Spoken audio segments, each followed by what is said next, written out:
La naturaleza es la libertad que podemos ver, tocar y oler. Estimados espectadores, mi nombre es Franklin Ibadango.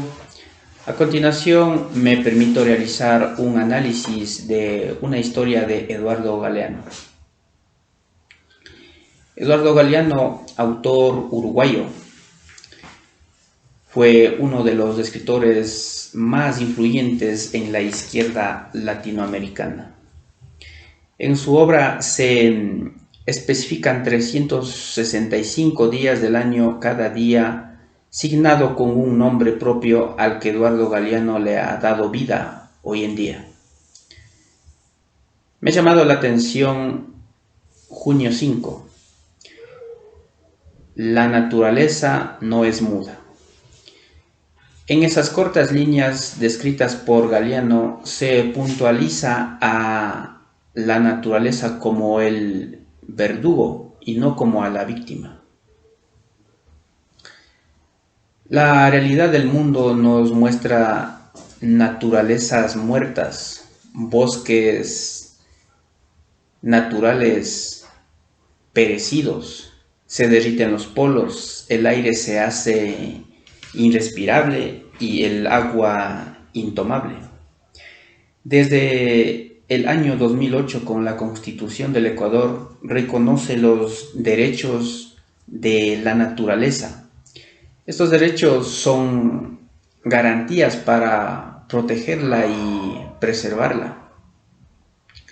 La naturaleza tiene mucho que decir y va siendo hora de que nosotros, sus hijos, no sigamos haciéndonos los sordos. Proponen que consideremos a la naturaleza como un ser humano que tiene derechos y no como un objeto al que se puede explotar. La tratan como objeto de propiedad y no como sujeto de derecho.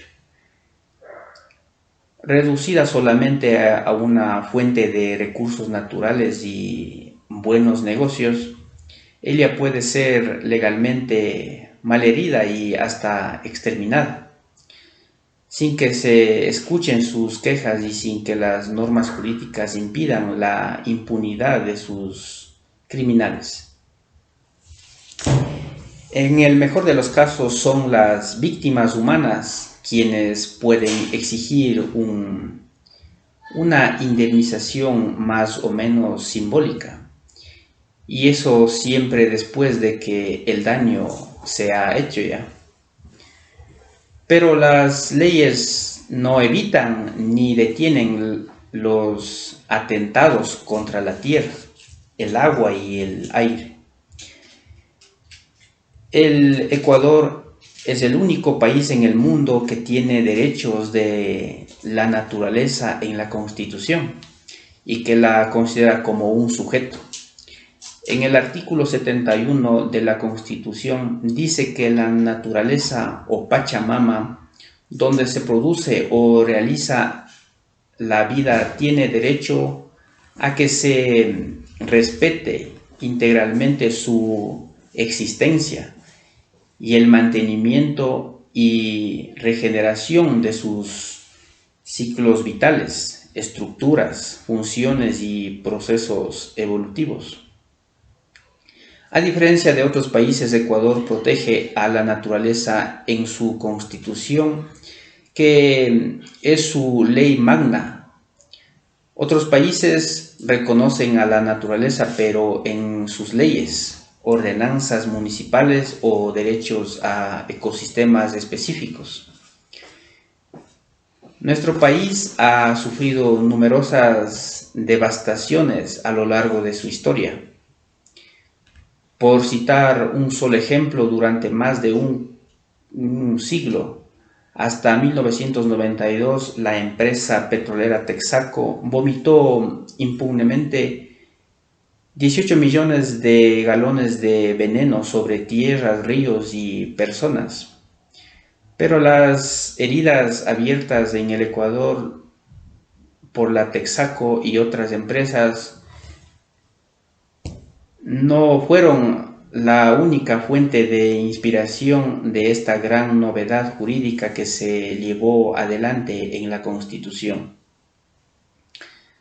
Ahora bien, ¿cómo se han aplicado los derechos de la naturaleza en nuestro país?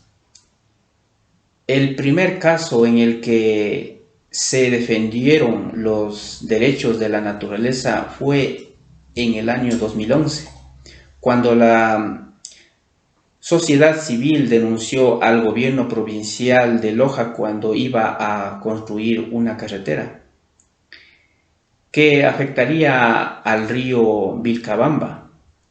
La prefectura había vertido material, excavaciones que provocó el aumento del caudal por las lluvias, causando severos daños en los terrenos colindantes.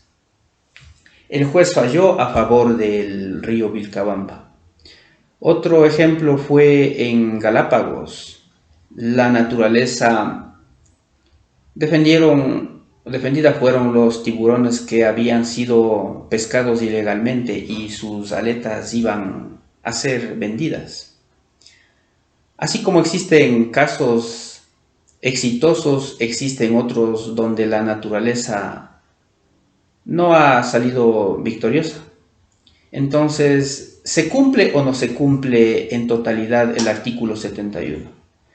Pues no se cumple a su totalidad, a pesar de que en dicho artículo se garantizan los derechos de la naturaleza. Existen otros artículos constitucionales como el artículo 423 que permite la actividad extractiva. Interesante el hecho de que existan artículos constitucionales que entran en pugna y ¿cuál de ellos prevalece? Es la pregunta. Es un hecho bastante confuso, pero hay que tener en claro que un derecho protege, brinda, garantiza y no perjudica. Si un artículo constitucional otorga derechos a un sujeto de derecho, debe ser reconocido y lógicamente protegido. Pero si después otro artículo resulta contrario, debería optarse por el primero, que es el de protección. Muchas gracias.